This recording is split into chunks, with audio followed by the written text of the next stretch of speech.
Hey, I'm Emily. I'm the Digital Marketing Executive at Tide 55, and I'd love to welcome you to our new series, where we'll be talking to businesses like yourselves about loads of marketing tips, advice, and any experiences that we may have had which will benefit you. So today I'm talking to Tommy and asking him lots of questions, as we've recently just worked with a client and helped to sell out their retreat.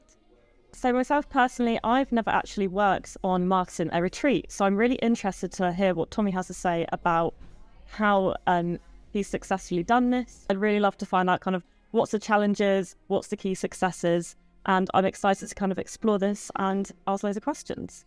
Yeah, so we go. Where do you want to start? So I'd like you to just briefly explain what happened. How did the client get in touch? What did they require from Tide 55? Yeah, so really it was a bit of an SOS. Like the bat sign was put up into the sky.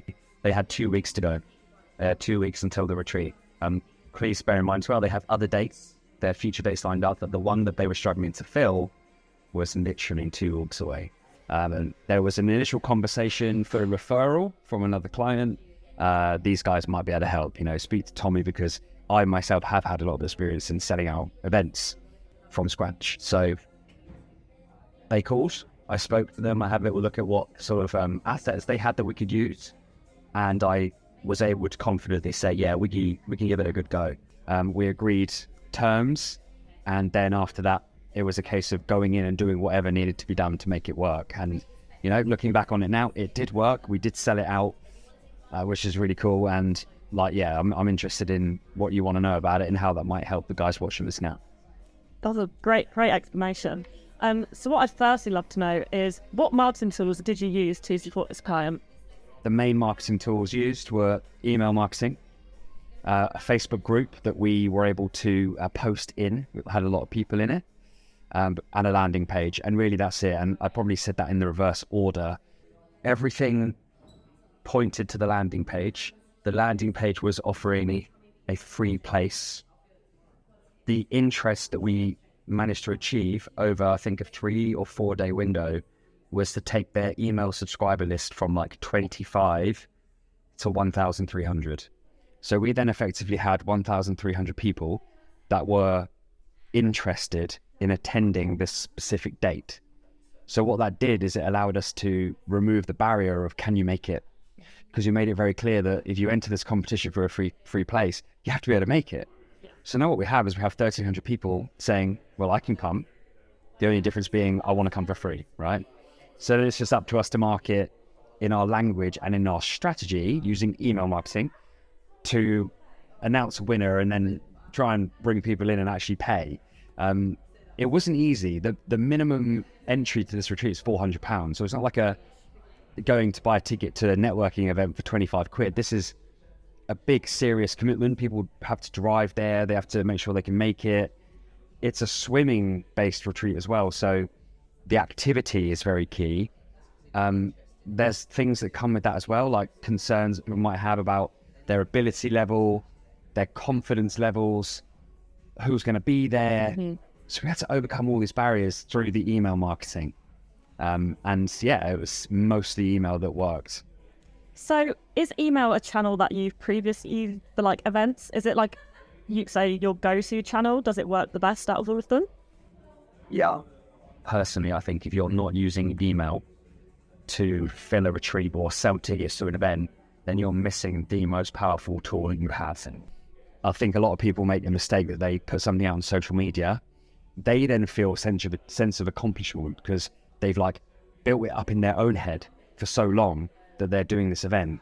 So they finally sort of arrive in their mind like, this is it, come and get your tickets, welcome, come on in. But nobody does, because there's not enough impetus, there's not enough weight to that. It's just one post. The email allows you to have a personal relationship that starts to develop beyond being a part of the social media feed. Yeah. An email is a very different psychology. When someone opens an email, there's a different psychology involved to when they see a post. Mm-hmm. It's more personal if you do it right. It's more meaningful if you do it right. And it can provoke more action if you do it right. And there is a method to it. It's a science and an art. It's not as simple as just sending emails. But anyone who's trying to sell a ticket to something, whether it's an open day, whether it's a 1 day event, a 2 day event, a retreat in this case, email is your best and biggest asset. You've got to use it. Yeah, no, I couldn't agree more. I think as a lot of people know, social is my favourite channel. Absolutely love it. So naturally, if I was to run a retreat, my head would go straight to social. Right, how can we do campaigns? Yeah, no, it's definitely still important. But I think since starting at Tide, I've really understood the importance of email and how you can be so much more personal. You know, someone has subscribed to find out information from you. So you've got to give them that. Yeah. And they're going to lap it up, you know. Got to get that right, though. Yeah. They need to know what door they're coming through. Like, if you imagine, like, you know, behind door number 1, come on in if you're interested in coming to a retreat at this day that does this stuff. Yeah. If someone walks in that door, I'm sorry, they're interested. You send them every email you possibly can. Yeah. They either buy a ticket and come, or they say no, or they unsubscribe. Either way, all is good because they asked for that. If you just say, if you're an email contact that you've picked up from somebody else, or is a subscriber that's a very vague subscription, then that's when you're not going to have as much success because it's not specific to what they want. Yeah. Now, social media, like you alluded to there, we didn't use it in this case. Well, Facebook group, you could argue we did. But social media posts or ads would predominantly send traffic to the landing page to become an email subscriber. So you end up using social media to achieve an email subscription rather than using social media to sell a ticket. So different. Because once you've made your offer, would you like to come? It's this much money. If they don't want to do it yet because they haven't figured out whether they can make it, whether they can afford it, whether it's the right thing for them, they'll just dismiss it and it will disappear into the ether. Yeah. Right? Whereas an email, you rightly so, you can follow up on them, you can send it straight to their hands. People open their emails on their phones prominently, so I think this just shows that no matter what channels you're using to help support a client, there has to be a different message on every single channel because ultimately you're directing someone to different areas. there you are. Yeah. Yeah, so it's such an important thing that you do differentiate each channel and kind of what you're promoting on there. 100%. When the client came to you, did you have a particular strategy that came straight to your mind, or did you kind of have to work on it and think, right, how can we really use particular marketing tools to benefit them? Yeah, it's a really good question.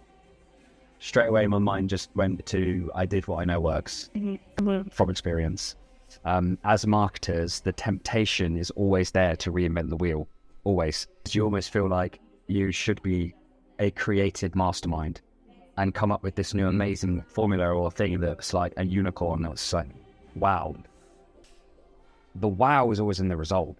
This episode today is called How to Sell Out Your Retreat because that's what we did. Yeah. The way that we did it was not by reinventing the wheel. It was by taking a concept that I'd done myself with my own events before that worked really effectively, and then laying that down on a piece of paper and going, right, in order to do this formula that I have, I'm going to need certain things. I'm going to need access to a database. What size is your current database? And tell me how invested are they? So your subscribers that you already have. What other assets do you have? Put out the right message in the right tone into that Facebook group and onto that email list. And that brought across about 1,000 people. So it's not going to bring everyone across, but some people did come across. Of course, you never actually know if it's going to work or not. And I must admit, when we first launched, the ticket sales didn't come in as quick as I thought they would. We had, 10 spaces that we had to fill. One of them was the competition giveaway. So 9 more to sell. And I thought they'd all come in straight away. They didn't. It took 3 or 4 days and it took reminding, which is another great point to bring up. Don't just send the one and expect them all to come. You have to follow up. But eventually we got there. We didn't really have to do any extra hustling. Sometimes you got to get on the phone, you got to call people that you think might be interested and help them out. But it was all done by email. There was no phone contact by me. I would have done it if I had to. It's not always the case, by the way, so don't come and ask me to do your sales call. But that's the situation that we were in. We didn't have to make this. Given the success of this strategy, did you get some really positive feedback from the client? You know, how did they take it? We've basically got the keys to the kingdom now in terms of trust.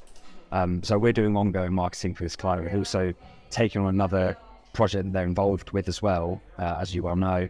And they've just said, just do your thing, which is absolutely awesome. Like, don't get me wrong, we have some clients we have to work closely with approval, make sure that what we've done is on point, that it's okay with the tone they want to bring, that, you know, that some clients, you know, they want to be involved more with the approval and the management of the content. And these guys are now going, just do your thing. Trust you. We've seen what you've done. by selling out this retreat. And not only that, by the way, which I don't think you mentioned, didn't just sell out a retreat. We actually sold tickets to I think all but one of their other events throughout the year. Because someone could go and buy for like whatever one they wanted to.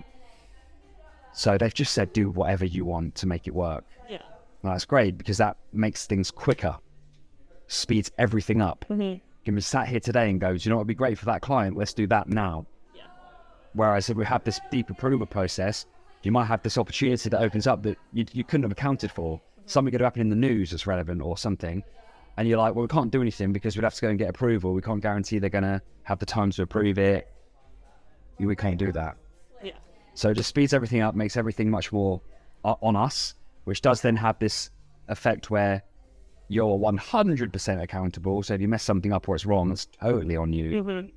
And I think, I'm okay with that. Yeah. I'm okay with us being like that too, because we're good at what we do. Mm-hmm. So that's kind of where we're at with it. Yeah, we can feel we're on whatever's going to work. Yeah. Yeah. So yes, you mentioned a key thing there, which was trust. And I think it's really important to kind of touch upon building trust with our clients. And I think this is a key example of how we've done that. So I guess, do you have any more thoughts about, building trust with clients? Everyone's different. Just like if you had a group of 10 friends or 10 family members, what people class as a trust building behavior or interaction is going to be different from one person to the next. So there is a lot of interpersonal relationship matter when it comes to digital marketing, believe it or not. Because at the end of the day, we are acting on behalf of somebody's best interest in their business. So the trust does need to be there if it's to work the best it can. And so that's why we emphasize a lot on relationships and building trust with our clients and stakeholders. Whereas a lot of industries don't and can't. We have a level of emotional intelligence that we always bring to the table. And that's very obvious to our clients. And I think it's very obvious to people who follow us closely. And I think a lot of that is due to the people that we are, who we are as people, but also the fact that I spent 10 years working on the gym floor, having to read people really quickly, having to understand what mood someone's in when they come in for a session. I've coached people at a level where I have to understand the emotional background and values and ethics and what's important to that person. Yeah. And of course, that just transfers into every relationship from that point. So I think that's a massive strength that we have. Mm-hmm. No, I agree. I'm interested actually because a lot of this was so quick. It was only in like a 2-week window that, like, what was it like being in the office knowing that something was happening but not necessarily knowing the ins and outs of it? It was really interesting actually, because obviously when you get a task that comes through, which is quite high pressure, you don't have a lot of time to get it done. It's interesting to see kind of how the team deals with it and picks up anything that they need to. Obviously this task is kind of more dedicated to you. Yeah. But it was really interesting to kind of see how you just took it on. You knew exactly what strategies to put in place. And it was just really inspiring because I thought, you know what, it's great for us to all kind of want to get to that level where a client comes in with a problem and boom, it's solved just like that. I appreciate that. And it would be cool. I think we do that in our own right, in our own like little way in the office. You definitely do it in tasks that you've been given with short deadlines and stuff like that. And I think it comes down to the end of the day, like you've got to be willing to take risks. If you believe in yourself, you'll take those risks. Yeah. And I did in this instance. And I know that we do when we take on work and we say yes to things. Mm-hmm. I think it's universal in our office that if we 100% think we can do something, we 100% will. Yeah, definitely. So thank you for answering all those questions. I'm sure it's been really beneficial to everyone watching. And it also allows, businesses to get in touch if they need help from Tide 55. This has just shown one of our successes. Yeah, I think it's really key as well, before we do finish, that us making this today is not something that as soon as like we're done with the project, we think, oh, let's talk about it. Mm-hmm. We're doing stuff like this all the time, but we're having to make a little effort to remember to talk about it because people will be interested to know how and what might help them. So we're going to promise to do this sort of thing regularly. But in order to do that, we're going to need some questions. We're going to need some interaction from the guys and girls listening and watching.